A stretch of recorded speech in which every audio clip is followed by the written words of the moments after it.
You've seen my post on the butternut squash crust pizza, so I thought I would show you how I make that. First thing I do is I take I had one medium and one small butternut squash, and I peeled those and then cut them up. You have to kind of clean the seeds out of it, and that's the hardest part of this whole thing, is cutting up the squash. Now you can definitely buy the squash already cleaned, cubed up at the grocery store. I would not use the frozen kind because it just gets way too watery. So always use fresh squash to start with. Now, after I got it all cut up, I put it on sheet cake pans. You can use parchment paper or foil, or you don't even have to. I just, for easier cleanup, thought I would use the parchment today on it. I coated them with a neutral oil. You can use, I actually use this rice bran oil. You can use avocado, you can use olive oil. I kind of like using the rice bran or the avocado just because you can cook at a higher heat with those. But like I said, you can use olive oil, you could use canola oil if that's what you use, if you use vegetable oil. But for healthier cooking, you want to stick with olive oil or the rice bran. So I have them all cut up, cubed up in fairly small little pieces.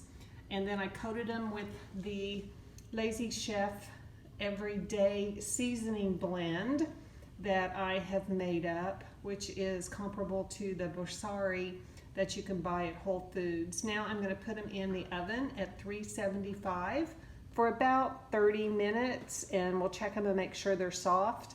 Then we take them out and let them cool, and I'll show you how to finish it up. Okay, once the butternut squash was roasted, and as I was telling you, I had seasoned it when I was roasting it. Then I put it in the food processor and I pureed it up. So now we have a nice pureed butternut squash. I added 1 large egg, and then when I put it in the bowl, I added 1 tablespoon of baking powder. I added a cup of grated Parmesan cheese, which you can see over there, and I've got my basil ready to make my pesto that's going to go on top of it. And I added 1/2 cup of gluten-free flour. I'm going to mix this all together. I may need to add a little more flour as we go because it's still very wet. I don't want it quite this wet. And I have a little more than 2 cups of the butternut squash. So the recipe I'm giving you is a good start with, but when it comes to then adding the flour, you're just going to have to kind of play with it to get the right consistency. So I'm just using a scoop. And then when I put it out on the pan to spread it out, I will also add a little bit of flour to it. So I'll mix this all up, and then I'll show you how I spread it out on the pan. All right.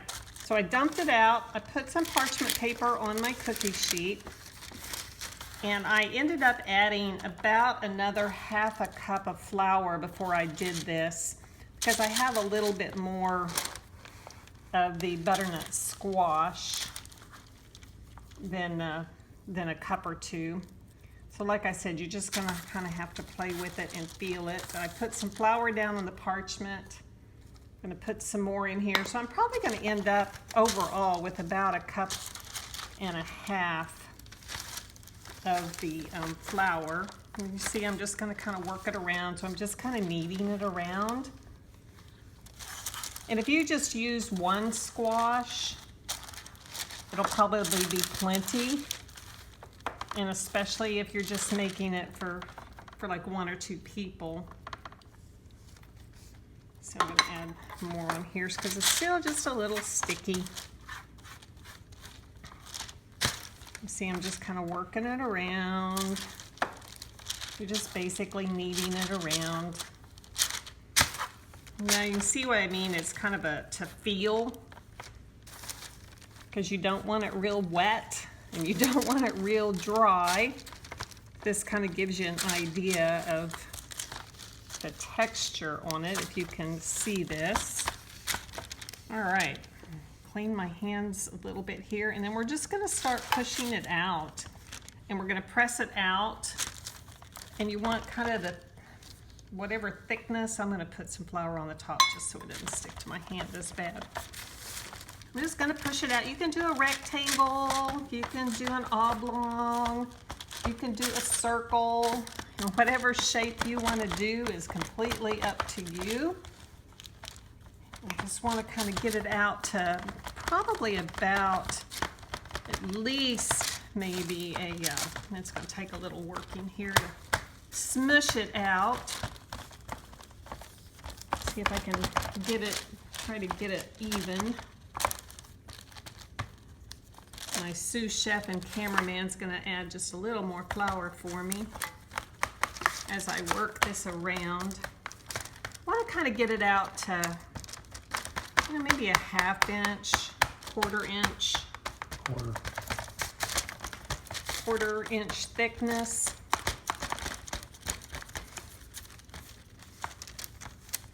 You can see this is going to make one big pizza, so you can have leftovers depending on if it's just making it for 2 people. But if you're making it for more of a crowd, then you definitely will be in good shape here. We're going to put it in the oven at 400 and bake it off for probably about 35 minutes, and then check it because you may want to go just a little bit longer.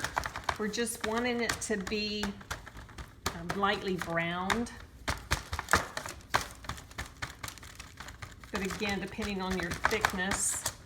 All right, so I'm gonna finish smashing this out a little bit more, and then I'm going to put it in the oven and bake it, and then I'll show you how we do the pesto and how we finish it off.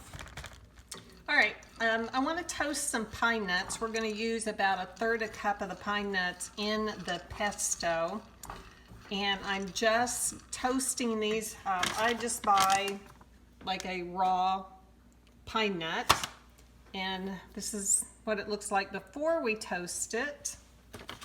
And then I'm toasting it in a dry skillet. So always use a dry skillet. You don't need any kind of an oil when you're toasting nuts. And they will go, any nut will actually go very, very quickly. So you don't want to walk away and forget about them. As you can see, these are starting to get a little bit brown, and I'm starting to smell them. I just kind of keep stirring them around a little bit, and I'm starting kind of with a medium-low heat, and then turn the heat up gradually as I'm standing here, just kind of stirring them around. So if you can get in here and get a shot, you can see how these are getting toasted. So, and I can definitely smell them. And you're making a very large group of pesto because that's about 1 cup of nuts, actually. Right. This is probably 1 cup of nuts, but I'm making a lot more pesto. We're going to video for you just doing the amount, kind of a couple of cups of pesto. But okay, I think those are good. I can definitely smell them. I'm going to let them just sit here for just a few minutes while I work on the actual pesto and let those kind of cool down. So we come over here. I have about 2 cups, maybe a little bit more of of my basil. I'm going to this. I'm going to add the zest of a lemon.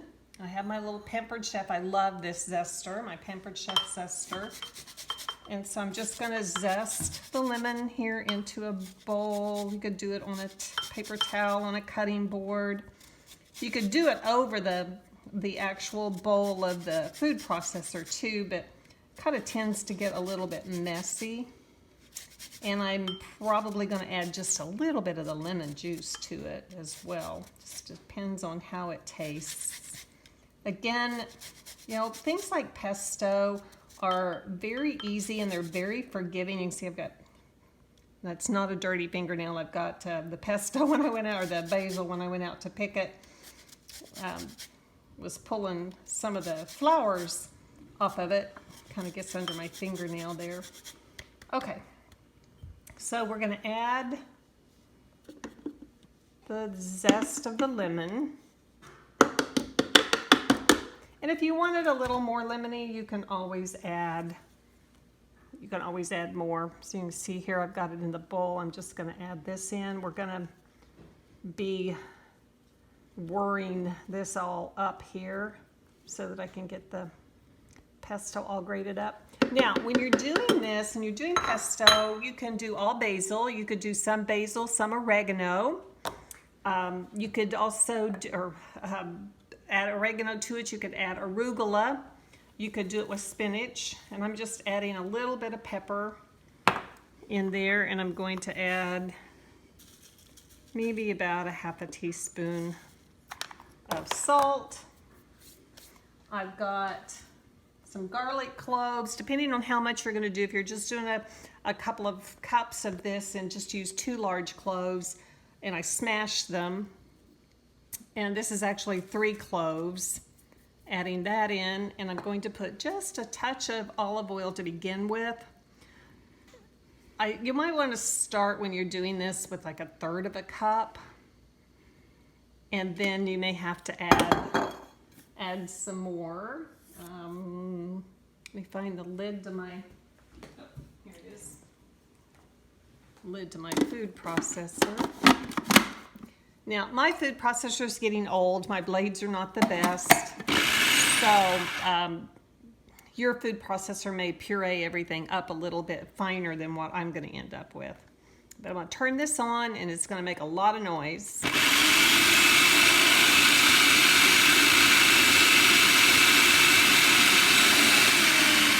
You're definitely going to want to add a little bit of olive oil to begin with, so that it has a little bit more of a liquid texture. And I'm just going to kind of let this go and let you see it when it's all ground up. All right, so if you can see down in here, it's getting pretty well pureed up. We're going to add about 1/3 of a cup of the pine nuts.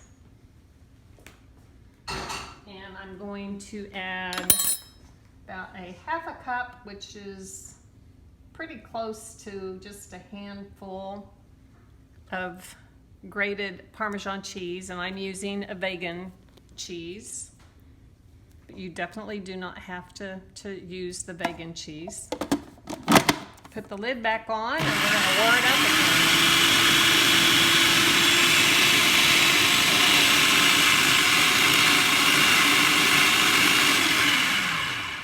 I do this kind of in a little at a time, so that I can kind of come in here and push it all down. And this is probably going to end up being pretty much enough of the olive oil.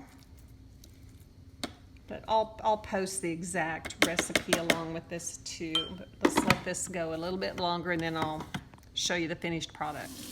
Okay, so it blended up for a while. Sorry, I need to turn that water off. It blended up so you can see what we come out with. And if you're doing, I'm doing a really large crust, so I'm going to make some more pesto to go on it. But if you're just kind of doing a small, maybe 10-inch crust, here's your pesto. And we're going to spread this over the top of it when it comes out of the oven. All right, about 30 minutes, and I pulled it out of the oven. You can see it's starting to get kind of light brown. It's in pretty good shape, so we're going to put the toppings on now. Okay, well, I've spread the pesto out, a very thin layer. You don't want to do it very thick. This is taking place of your tomato sauce. So we have just a very thin layer on it, and we're going to add the rest of the toppings.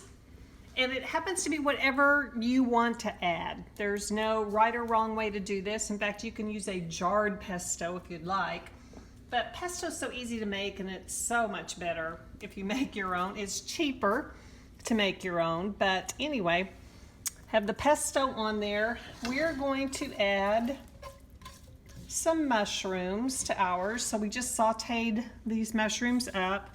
Actually, they're cool enough. I'm just gonna use my hand.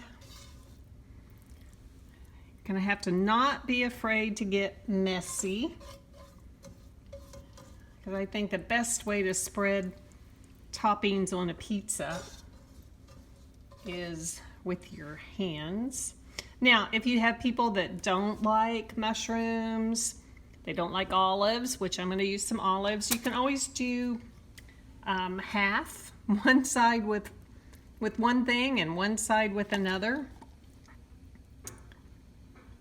But we're doing pretty much picked up some buffalo mozzarella when I picked up the olives. So the olives are in there. We're going to add some pepperoni. And you can use a turkey-based pepperoni. You can use Canadian bacon. You don't have to put any meat on it at all if you don't want to. Again, it's just whatever you want on top of your pizza. I've done it where it's just been the pesto, and I'm going to put a little arugula and a little Parmesan cheese. And it was awesome. So I'm going to spread a little bit more of this on here. Let's do just a little bit more around the edges. Like I said, pepperoni. You could use sausage if you wanted. If you cook up your sausage ahead of time. Canadian bacon, just whatever you happen to want on it. Now I'm also going to add just a little bit of arugula. Just getting some more veggies on it. You mean rocket? Or in Italian, it would be rocket. Our first trip over there, we kept seeing rocket on the menu every time we'd go to get pizza or salad or something, and we're like, what in the world is rocket? And then we got to looking at it and we go, well, it sure looks a lot like baby arugula. And sure enough, that's pretty much what it is, but they call it rocket. And it may even be a little bit different plant, but it sure looks and tastes like it. Okay, doesn't that look pretty so far? We could slice up some cherry tomatoes or regular tomatoes if you wanted tomatoes on it. And you could then do some more Parmesan cheese if you wanted. I'm just going to sprinkle on some buffalo or bufala mozzarella. And this is going to be just the prettiest looking pizza. Pepperoni almost looks like tomato, doesn't it? Okay, just however you want. Now, at this point, it's ready to go. It's ready to slice and it's ready to eat. You can pop it back in the oven if you want. I think, gonna pop the broiler on and just lightly start to kind of melt the buffalo. But to be honest with you, usually when I do it, I don't even do that. I just cut it and eat it. I'm ready to go at this point. So there you go, butternut squash pizza.